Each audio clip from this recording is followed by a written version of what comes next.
Hey everyone, welcome back to our channel. Want to keep your best Instagram stories forever? Today, I'm going to show you how to add a highlight on Instagram.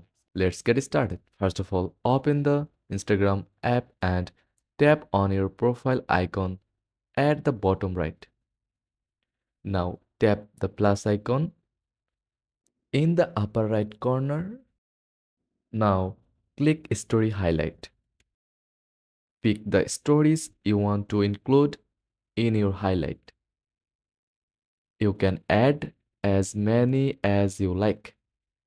Give your highlight a catchy name and tap edit cover to choose the perfect thumbnail.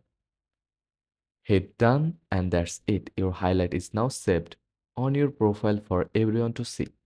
If this guide was helpful, don't forget to like and subscribe for more Instagram tips. Thanks for watching.